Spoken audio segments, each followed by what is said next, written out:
Hello everybody, Carlos here from Foresight FX, November 19, 2013. Let's get right into the forecast review. We were looking for a sell setup using pivot step all across the board, and the market was completely erratic, but some of them provided us with trades, other with losses, I guess, or no trade confirmation. So let's get on with the review. I'm going to go with the review first and then with the decisions. I will come back later on that. So 1 hour trade, here's a pivot step, closing in to the opening of the European session. It's pretty much around this area right here. That being said, remember that I left this pivot before. That would be the entry, target reach, and the market reverse. But if you waited as usual, as the way that I've been explaining to you, at around 9 o'clock, this would be the lowest pivot. So the actual pivot step would have been this one right here.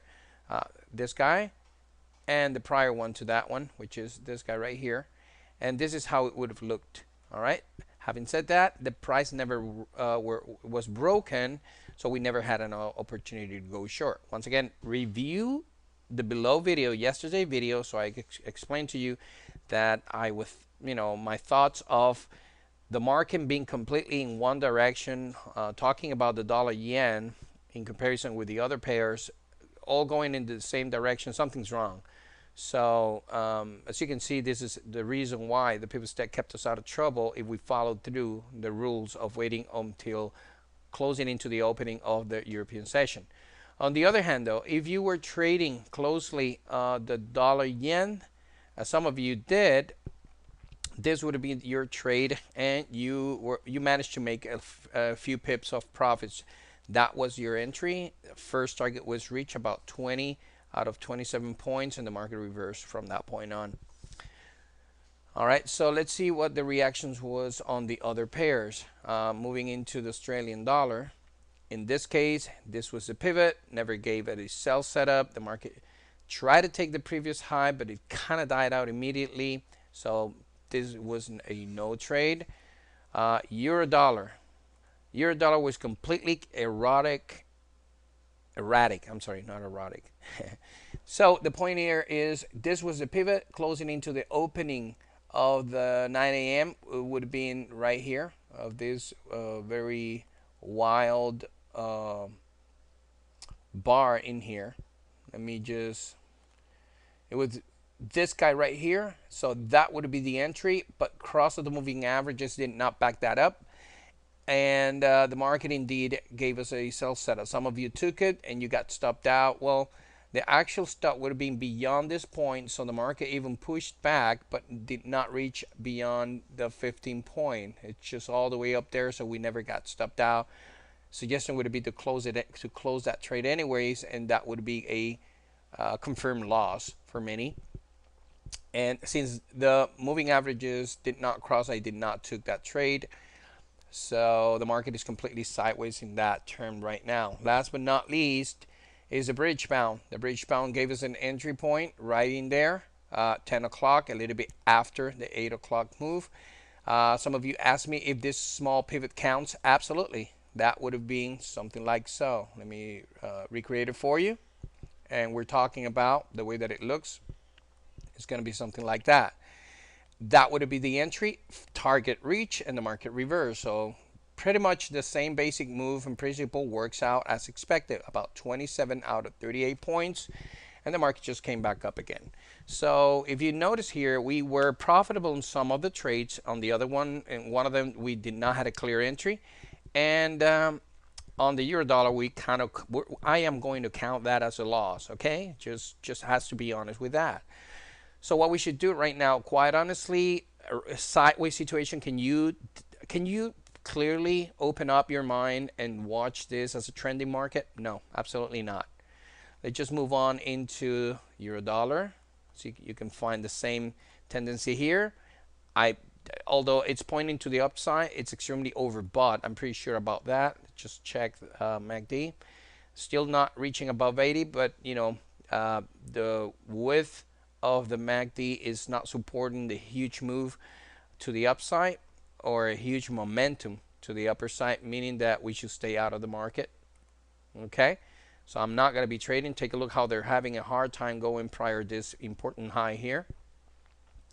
Although I see it slightly bullish, I'm not going to be trading this for the next few days.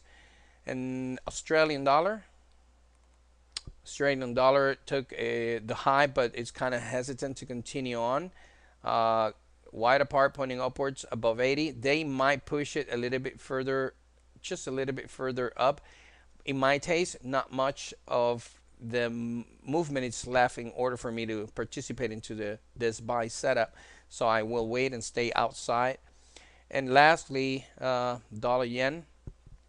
I find this extremely overbought right there, as you can see, meaning that the prices should start doing a bigger retracement towards the downside.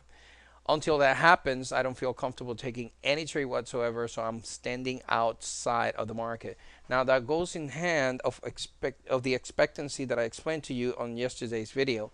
When I see the market like behaving totally different from what I'm accustomed to see it from all these years, that is a time that the phrase for traders that goes as if in doubt, don't trade, applies to us right now. All right. So when you're in doubt or something is not as usual as you're used to in terms of price action, momentum, so on and so forth, then you just basically in simple stay out of the trade. I mean, once again, we don't have to trade every day. The market is there. This is not an ATM.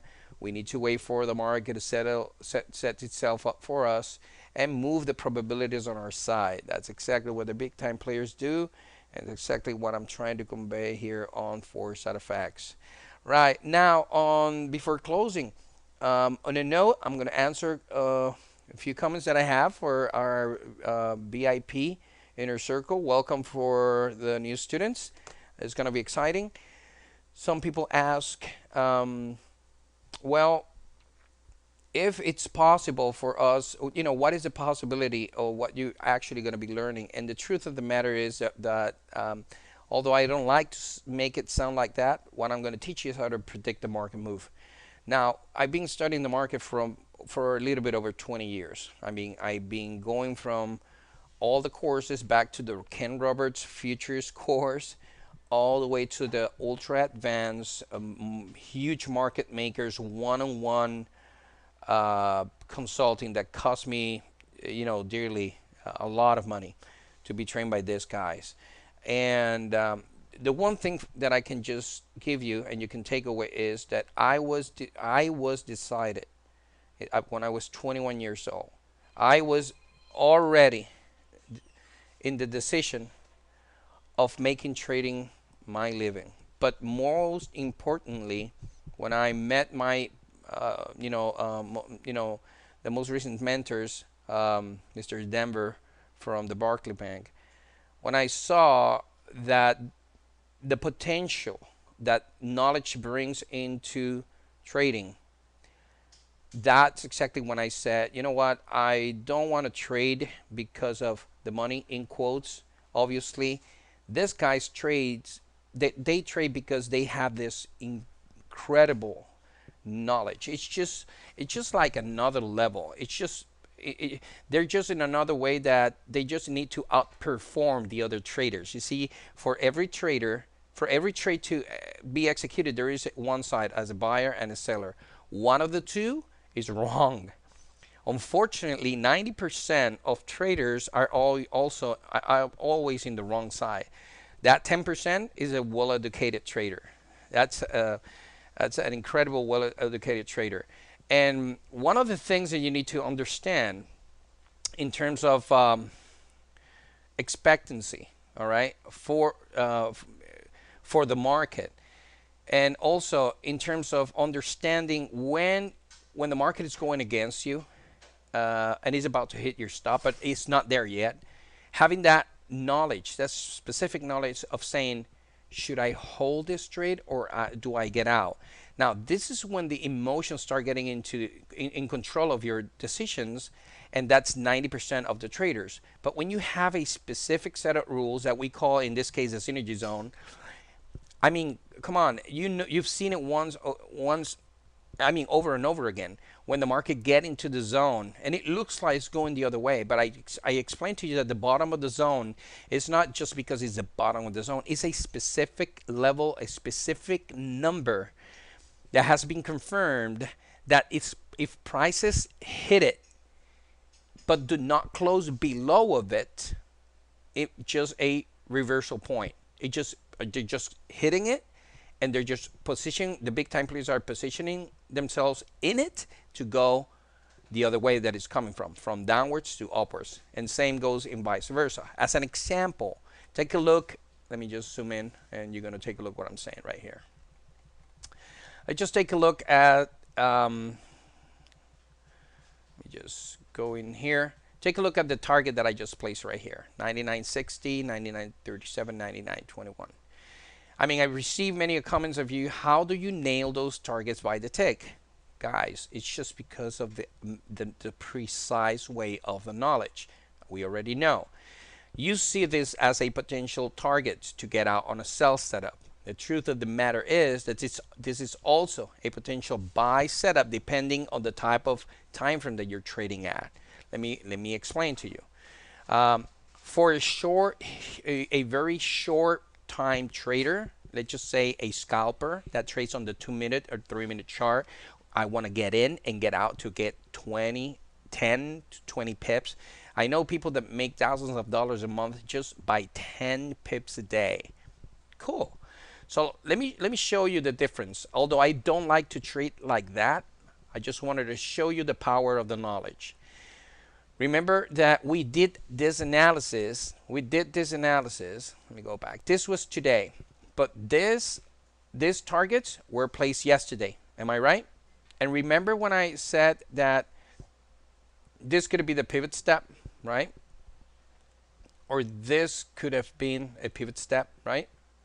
For the scalper, the very micro lot trader, which is not my style, by the way, it is extremely volatile market. One, you need to have at least 15, 20 grand in your account to trade like this.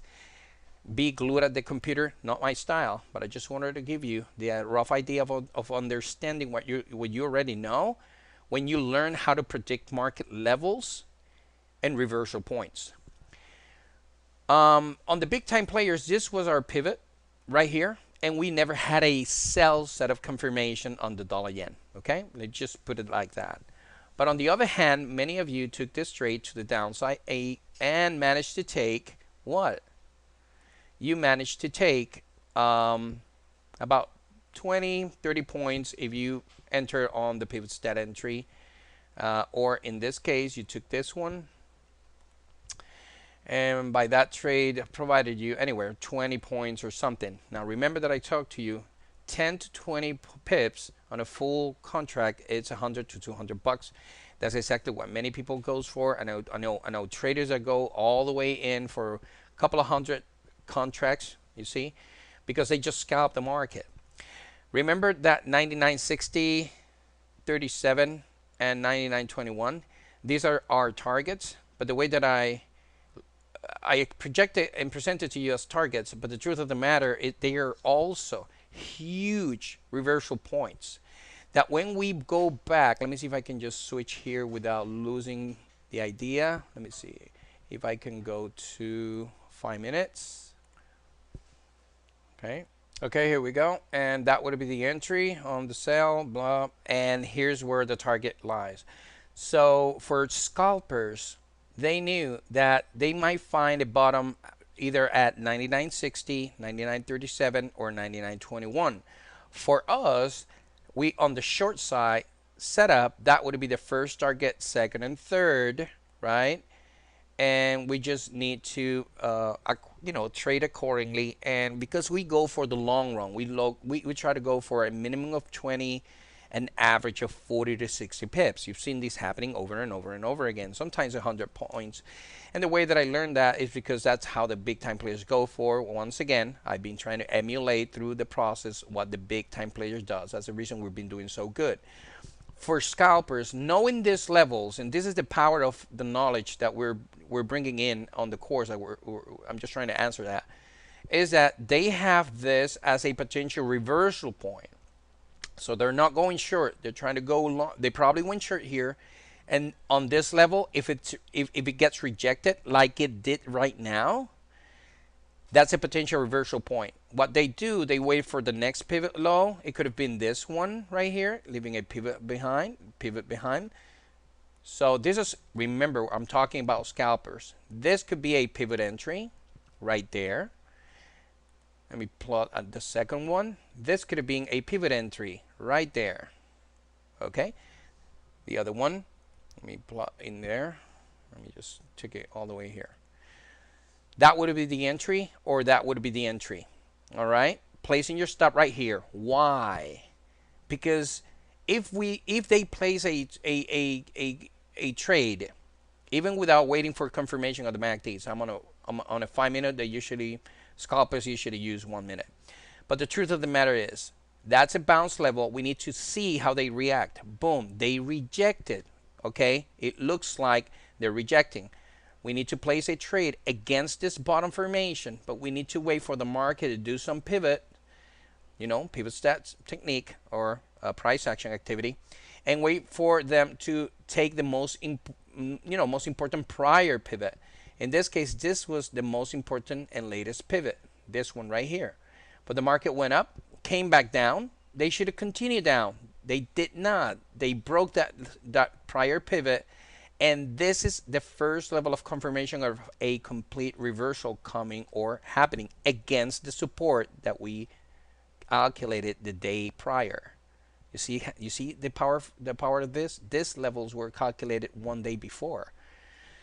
So you could have taken this entry, and they are going for 10 to 20 points on the upper side. Once they reach those potential point profits, they are done. And the market indeed went all the way to the upper side. And let's see how many points they did from this first entry. 15 points. You see, now by then, the market already crossed toward the upper side. And that's a second level of confirmation of continuing to the upper side. You see, they bounce from this level, they confirm. Now here's a bigger pivot towards the upper side. They already made their first 15 points. Now they can go for the bigger swing and do something like so. I mean, I don't like to trade like this. This is just like a headache every day. But hey, scalpers are scalpers, and it's a style of trading. I'm just showing you the power of the knowledge of having the knowledge of understanding this level, so on and so forth. So we already knew that the 9960 was the one who held. Scalpers just wait for the next pivot, and they should continue taking the lowest. They did not took it. They indeed reversed and took the most recent pivot, confirmation of the market reversing towards the upper side. In this case, this is the one that worked out. Now they're going for a bigger swing. If they break this swing, they're going for the upper side. Let's see. This is the entry. Now I need to wait and take this next trade towards the upper side for 10 to 20 points. That will take me a 10 point at 99.94 right there, or 20 points, which is the average at 43. And the results brought in, let's see, stop loss should be below that pivot low. In this case, they got stopped out. I'm just showing you how the scalpers, sorry for that, really works. That's only 8 points. And let's see the stop, where the stop should be. They usually go for 1 pip below. And we got stopped out right there. They overextended. Once again, I'm sorry to take the time and just answering the questions about all this, how this will apply for short-term traders, scalpers, and having this knowledge. No entry. Same support still valid because the market has not broke below of it. If they broke below 99.60, guess what? They're going for the next level. That's the power of having those numbers right there. This is the next level, and finally the market broke above it. Second time. That would be the trade towards the upper side. Second time, we're going for 10 to 15. 10 and 20. I'm sorry, 10, 20. and let's see the result. Boom, the market reach, and they're done. So these are the reasons why having a specific knowledge into how to apply price action and forecasting price movement with precision and confirmation, and apply it in different styles of trading. So I just answered the question for the 2 questions that I got today from people. Can I apply this on short-term trading? Because we don't have enough capital to sustain on the bigger side or on the 1 hour or 4 hour chart. I get it. I understand that. But that's how we play it out, because that's where the most ease of trading comes in, less volatility, more relaxed, and how the big time players work. All right. But I just answer you that this knowledge that you're going to acquire is to learn how to predict market move with high precision, with so much high precision that you will know the levels of reversal. You will learn how to play it against those levels if you're going to be scalping or swing trading for 5 or 10 points, if you like. Yes, this is the benefit of it. So most importantly, you will have the power and the knowledge of understanding where the market is going, most importantly, where the market will hold, and you will see some incredible resistance points that if you're holding a buy position, you already know the first level of resistance, second level of resistance, and third, and all you have to do is use price action to get you out of the trade accordingly, or use other of your indicators to confirm that the levels are going to be the one. You got 3 levels to the upper side, and you have the levels to confirm you that you should get in, hold, or get out. You see? So I hope that clarifies for those who send me those questions about the benefit of understanding price action and what you're going to be learning on the mentoring course on how to predict market movement with precision. And I hope that really answer many questions for any other of you out there that have a doubt of exactly what you're going to be learning. I'm open to questions this week. Any question whatsoever, it will be completely answered on the next video if you want me to. If you need me to provide any other questions about any other markets, absolutely, you can trade and forecast price movement on any markets. All right, so that's it for now. This is Carlos Diaz from 4SideFX, and I'll see you in the next forecast.